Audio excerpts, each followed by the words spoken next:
Welcome here. In this video, we are going to learn about AWS Athena. This will be a new video series. In this series, I shall upload videos that is related to AWS Athena and AWS other services. So first, we shall start our journey with AWS Athena. Then we will gradually move to AWS Glue. Somewhere in between the line, I shall start AWS IAM, as it is very much required to have permissions to enable the services of AWS Athena and AWS Glue and other services as well. Now for this video specifically, first we shall upload a CSV file, then we shall go to AWS Athena and we will create some tables, and then we shall try to query those data that are present in S3 bucket. So this is a very basic guide. Now this will help you to kickstart your AWS journey, and I have started with Athena. It will be very basic video, so even if you don't have much knowledge, or even if you have zero knowledge in AWS, you can also understand, because in all my tutorials and all my articles which I am showing in my screen now, all the articles starts with IAM. What I have seen in other videos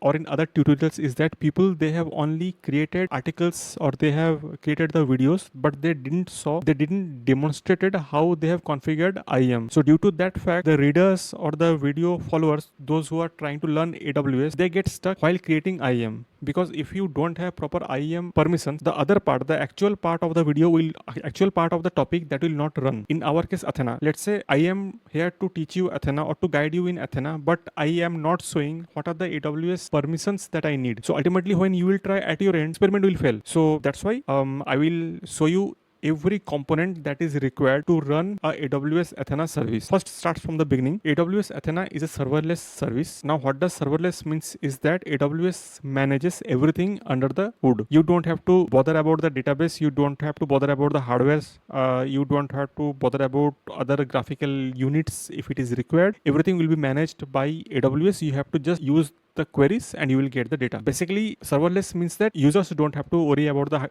underlying hardware. Those hardware will be managed by AWS. So that is serverless. A basic story about AWS Athena is that, as I have already explained, there will be an S3 bucket, and inside S3 bucket we shall put one CSV file, and we will query that CSV file.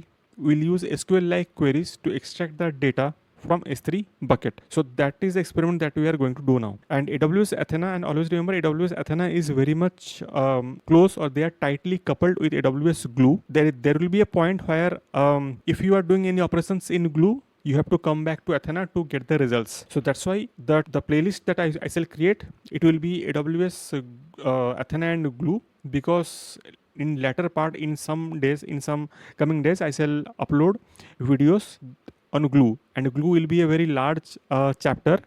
So it will have multiple videos because it has multiple components, and I need to explain you guys each and everything. So first we shall go to our AWS account, and first we shall upload a CSV file. So let's go to my AWS account. Now you can see this is my AWS account, and I have created one S3 bucket that is named as Pallab Mahapatra S3 R&D bucket. Now what we are going to do basically is that we are going to upload one CSV file.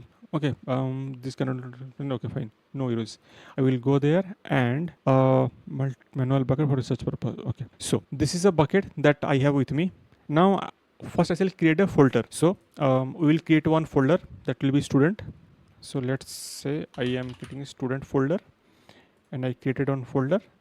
Now I will create one more folder. That one I will give name for Athena. I will show you why I have created this folder. Just create it for now.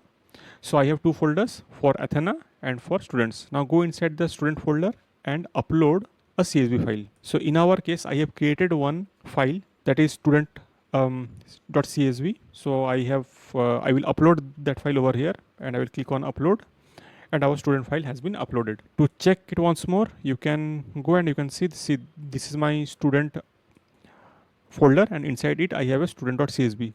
Let's rename it. Action, I have rename over here, somewhere here. Where is rename? How can I rename this file? Action, rename object. I will rename it, let's say data csv. Okay.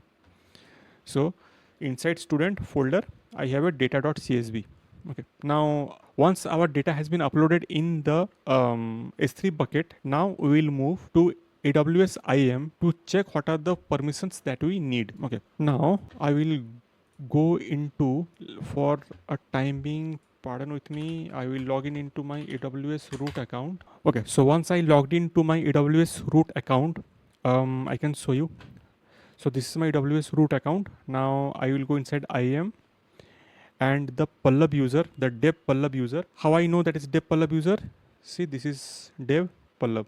Okay, so this dev Pallab user need these two permissions. Where is my user groups? So this is one user group, that is Athena and glue. So this is the user that is inside that group. So one user is there, and what are the permissions it has? That is Athena full access and glue console full access. Now glue console full access I have added in this video because in the upcoming videos, we shall do multiple operations using glue. Okay, so this is about IAM permissions. So once these permissions are there, then we don't need this account, so I will take it out and I will minimize it. Let's bring my OBS studio and see. Okay, now once we have the data inside our S3 bucket, then we will move to AWS Athena. So let's go there. AWS Athena, click in this button, go there, open a new tab. This is our AWS Athena screen, and you can see we have one default database and we have 0 tables. Basically we don't have any tables. So first we shall create one database. Okay, so create a database first. So let's say I created one database. Oh, okay, now before that I will go to the settings. Now you can see there is a S3 bucket path over here. Now I can change it. So to change that, go to manage and delete this path. Come to your S3 bucket. Go one step back. Once you are one step back, let me go back there again. Now this is manual bucket for research purpose. So go inside it and copy for Athena. Now you can see in Athena I don't have anything now. Okay, so I selected it. I created for Athena folder, copied the specific URI, not URL, specific URI, come here and paste it. So once this is pasted, save it. Basically what it is doing over here is that whatever queries that we shall execute, it will keep inside one folder of S3 bucket. So that is the path. So whatever query we shall execute in future, those queries plus some of the CSV files, some of the temporary CSV files or temporary query results that will get stored in this folder. So once this is saved, we are good to go. Now come to the editor again. Now the first thing that we need to do is that we need to create one database. So to create database, it's very much SQL like query, that is create database if exist. Let's say database name is toy, give a semicolon, and what happened? Database protected mismatch database schema. Okay, let's see. There is some error over here. Database schema, why you are showing me error? I think I have done something wrong. If not, okay, sorry, I will have if not exist, then created one. You can see we have a toy database created. Now we don't have any tables inside it. You can see tables are 0. Now to create a table, we'll use the table creation query that goes something like this: create external table if not exist. Okay, now what is the table name? That is student. Now what are the column names that we need to have? That is first name string, last name string, then we will have marks float, then we will have addre address, that is also string. Okay, once this is done, now this is our table format. There are few other things that we need to write, that is row format, delimited. Next line, what are the fields terminated by semicolon, because we are dealing with colon, because we are dealing with CSV file stored as text file. Now there will be a location variable, LO location. Now what is the location? Now this is very much important. This location is the location of our CSV file. not CSV file. It's a location of that CSV file. This means we will point up to the folder. So go to our S3 bucket, come here, and where is our go one step back. This is student. In student we have data. So we will select the URI of student. Come to the editor and inside one inverted comma, paste it.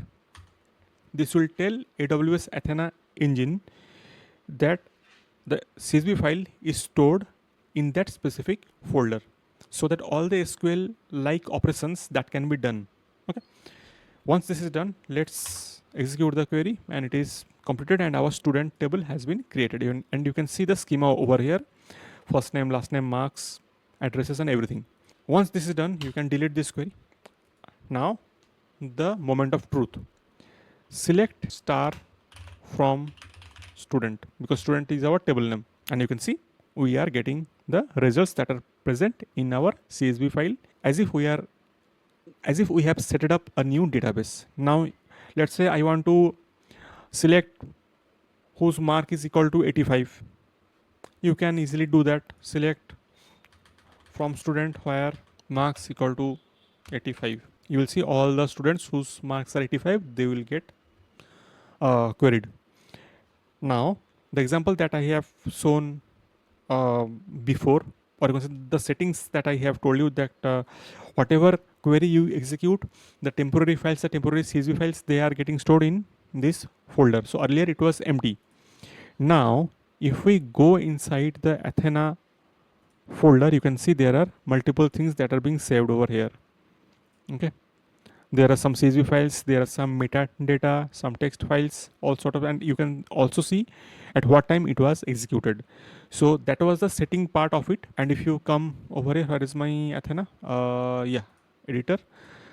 Okay. And one more thing, when you are uploading a CSV file, do not keep column names. Means you can see this is my CSV file, that one, the one which I have uploaded. I have directly started with the content of the data. I haven't kept the column names, because if I have kept the column names, then AWS would have included the column names in its query as well. Means the first row, okay, I will create select star from student. It's a limit 10. Okay. See the first name, last name, marks, address. This is coming from the table schema which we have created, the column names that we have created. But if we had included the first name, last name, marks, address in the CSV file, then Athena would have included those names as if they are the data. So don't include those. Only keep the table content just before uploading into S3 bucket. Sorry. Okay, so this is about AWS Athena and all the codes, all the queries, a small data set of it. I have uploaded it in my website, that is the siliconboard.com. I will show you just now. See, I have kept my the small amount of data over here.